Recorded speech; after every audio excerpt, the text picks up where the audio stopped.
Okay, fans, welcome to Sports Entertainment and Talk, and here's the latest from the Johnny Manziel fiasco. Dallas police said Thursday they have referred their domestic violence case against Johnny Manziel to a grand jury, which will consider whether to charge the troubled Cleveland Browns quarterback on allegations that he attacked his ex-girlfriend. Police released a statement saying they have asked the Dallas County District Attorney's Office to present a misdemeanor assault case to the local grand jury. Such a charge carries a maximum punishment of 1 year in jail and a $4,000 fine.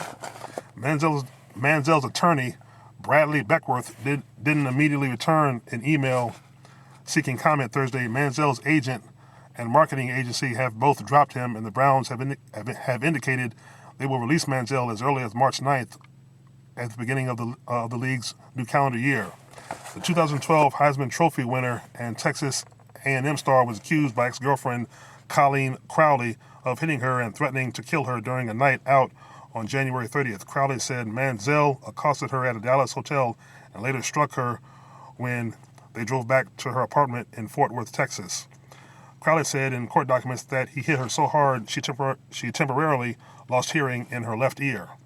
Sashi Brown, the Browns' executive vice president of football operations, said at the NFL Combine Thursday that the team would not comment further on Manziel's.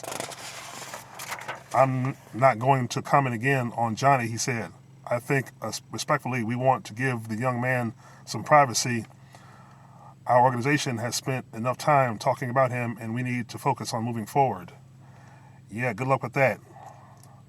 This whole thing stinks to high heaven, and the smell is going to be with the Browns for a long time. And if any NFL team out there is smart, don't sign him. One team particularly is a possibility is the Cowboys, which I'm a fan of, and I hope that doesn't happen. I'd rather have RG3. A longtime Dallas criminal defense attorney, Pete Schultz, said police handling of the Manziel case was puzzling based on Crowley's affidavit. Schultz said police likely had enough information to at least charge Manziel. Misdemeanor cases like the one Manziel is facing are typically decided by police, not a grand jury, Schultz said. "I think they're giving Johnny more of the benefit of the doubt than they give every other citizen they deal with," he said. Crowley requested and was granted a protective order against the 23-year-old quarterback that prevents him from seeing her for 2 years. The order also requires Manziel to stay at least 500 feet from her home and place of work, and that he pay $12,000 in legal fees. Crowley alleged she and Manziel had a confrontation in a Dallas hotel room, where eventually continued downstairs to the valet station. She said he forced her into a car and a valet disregarded her plea for help. What kind of bullshit is that? The two eventually drove to where her car was parked in front of a Dallas bar. She said in an affidavit she accused Manziel of getting into the driver's seat and beginning to drive her. She said she tried to jump out, but he stopped the car, dragged her back inside, and hit her. She said Manziel threatened to kill himself as he drove her back to Fort Worth, about 30 miles west of Dallas, where police were called. Dallas police announced on February 5th that they were investigating the case 1 day after they issued a statement saying they considered the case to be closed. In the wake of the allegations, Manziel's father said the family has made recent unsuccessful attempts to get him into a rehab clinic. Manziel, who entered the NFL with a reputation for partying and drinking, spent 73 days last winter in a Pennsylvania treatment center specializing in care for alcohol and drug dependency. Wow, I guess that didn't help.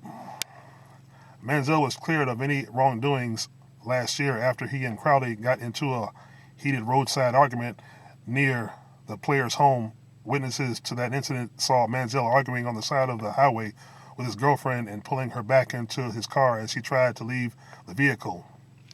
He was not arrested, and Crowley told police she didn't want to press charges. What the fuck?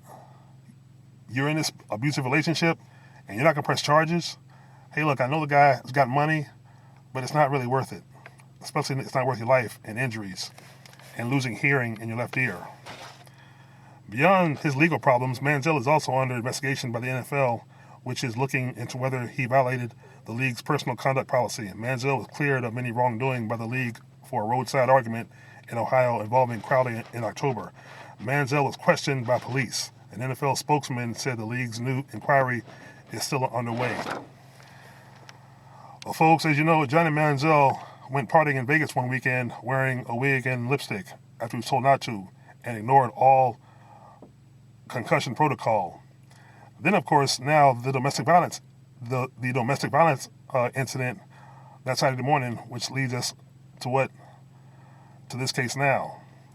This guy has gotten into 4 incidents inside of a month. He does not need to be in the NFL. He violated all the rules, all the terms, and being a rookie and having all this talent, I guess basically he's just another waste.